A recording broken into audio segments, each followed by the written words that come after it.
Hi friends, I'm Dr. Natalie Crawford. I'm board certified OBGYN and fertility doctor, and today I'm going to talk about the embryo transfer. So, if you want to learn more about your body and your fertility, please consider subscribing to this channel that helps spread my message of fertility education and empowerment and understanding your body to more people. The embryo transfer is the part of the IVF process where you're taking an embryo and putting it back into your body.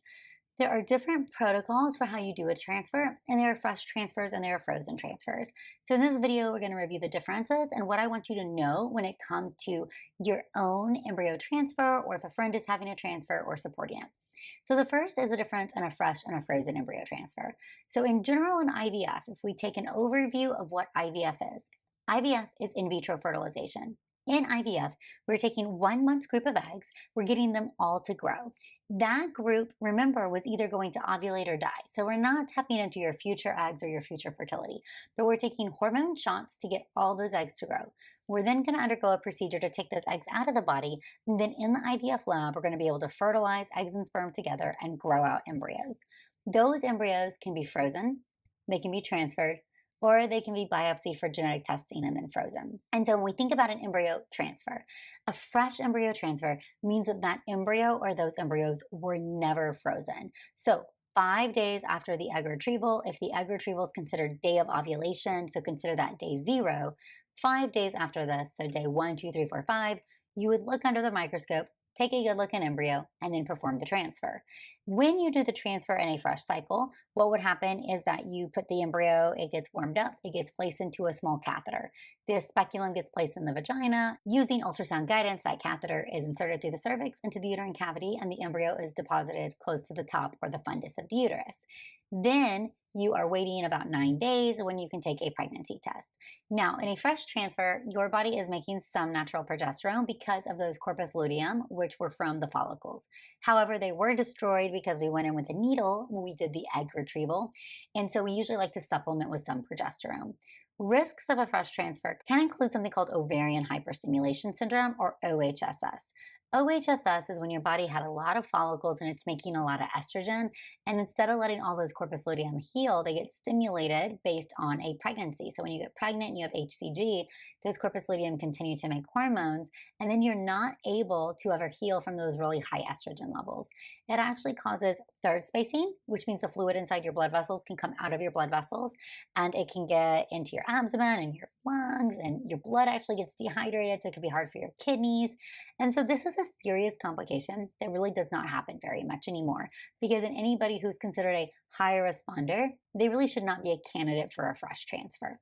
And so somebody who has PCOS or who is very young or has a lot of eggs, automatically their doctor should be saying, hey, you're going to need a frozen embryo transfer because the risk of that fresh transfer does put OHSS on the table. And that's pretty standard of care. If you have PCOS or you are really young and you have a high egg count number, you should be really making sure your doctor has a good plan when it comes to OHSS and ask those questions. We also have studies reporting that in fresh cycles, some of the pregnancy rates may actually be lower in younger patients than in patients who are a little higher. And this might be due to the hormonal effect of having so many eggs and so much estrogen or an early elevated progesterone. Because in nature or in a natural cycle, you don't have estrogen levels of 2 or 3 or 4,000 or elevated progesterone earlier in the cycle. And then this may see why we saw lower pregnancy rates in fresh cycles, even in some younger patients, which was always a little interesting. Fresh embryo transfers were the standard of care back before embryo freezing really became a really good technology. And so that was, IVF in the wild, wild west. When embryo freezing wasn't great, we didn't have genetic testing. We also would put multiple embryos inside because we didn't want your embryos to die in the freezer. And that makes a lot of sense. But now that freezing techniques are so good and almost 99% of all embryos survive the freeze thaw, we really have to make sure that we're doing the right thing by transferring a fresh embryo. There have been studies comparing fresh to frozen transfers and have shown that in frozen embryo transfers, the babies have higher live birth weights, and it might be able to be due to a placenta. The placenta is able to grow in a more normal environment.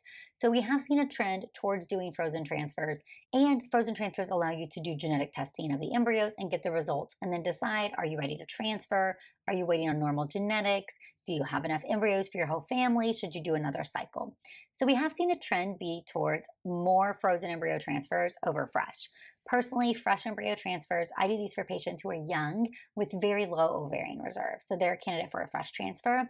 Or if we're doing InvoCell, which is a minimal stimulation IVF process in order to save money, where you put eggs and sperm inside a little device and put it in the body. So fresh transfers, I still do them, although very rare personally, because a frozen transfer is safer and achieves the goals for more of my patients. There are certainly doctors who practice differently. Now, when it comes to a frozen transfer, when we're talking about doing the frozen transfer, there's really two main ideas when it comes to transferring the embryo. So you want to understand these differences. One is considered a controlled or a medicated cycle. Now, this has been standard of care. So this is what most clinics do because there's most research from it. There are probably some groups of people who benefit from this more, whether it is abnormal periods, irregular periods, endometriosis, PCOS, because you really can control the cycle, and you can use medications like birth control pills or Lupron to suppress the cycle, and that may decrease some inflammation or some active endometriosis. The idea between a medicated cycle is your ovaries are doing nothing. I'm giving you medications for everything. So typically suppressed, not always, but typically suppressed with birth control pills and or Lupron. And then you're going to grow a lining with estrogen. Estrogen can be pills, patches, vaginal, injectable. There's all kinds of ways. Pills are pretty standard because they're cheap and easy, but I've seen and I've even done combinations depending on the patient's circumstance. Typically, you're going to grow a lining for about 2 weeks with the estrogen, and then you're going to come in for ultrasound monitoring to make sure the lining looks good enough.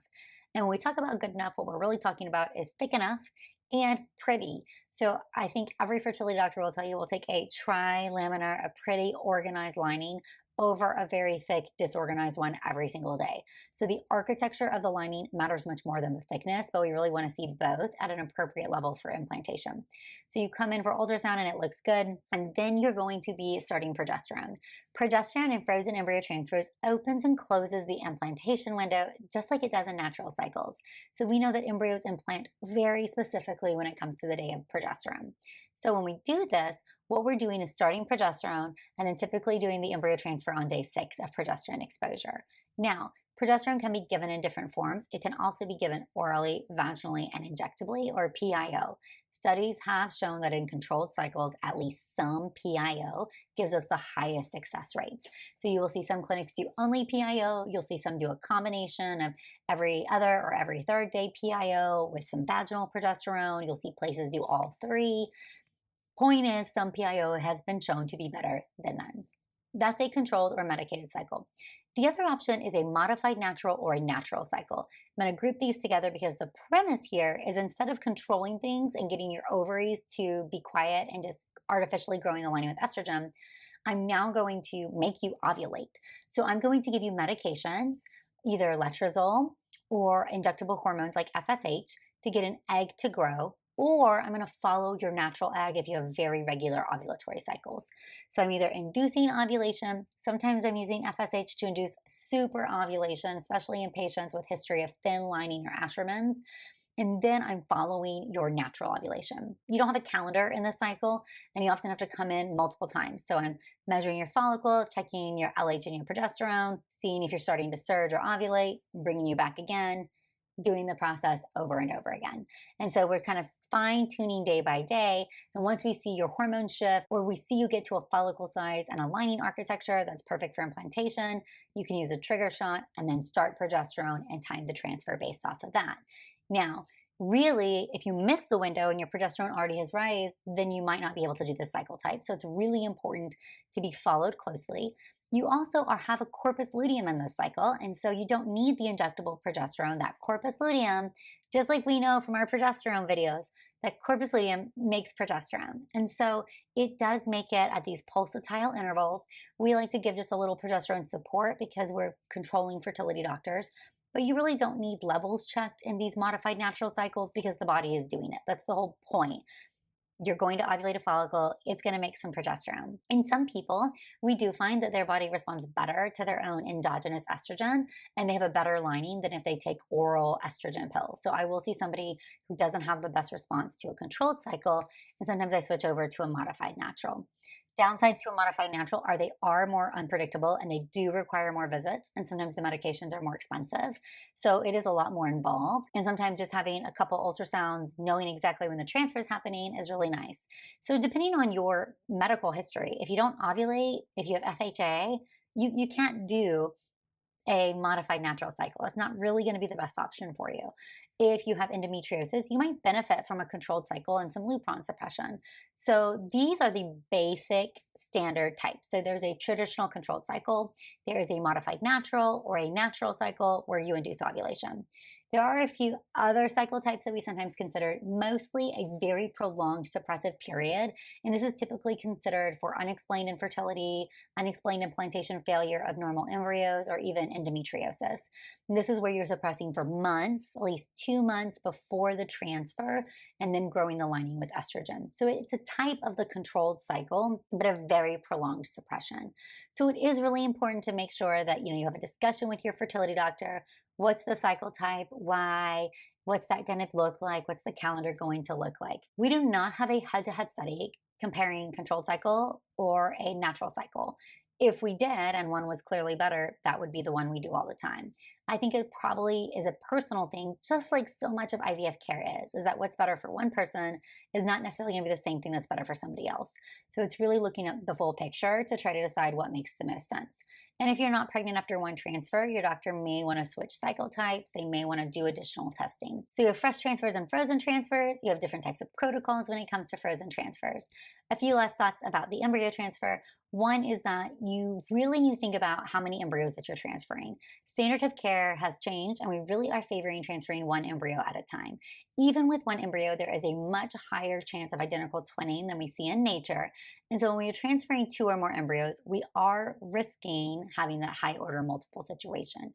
We also are risking having extra loss of pregnancy. So if you have twins and you start to lose one, I think all of us have seen somebody who ends up losing both babies, and that's a really devastating outcome.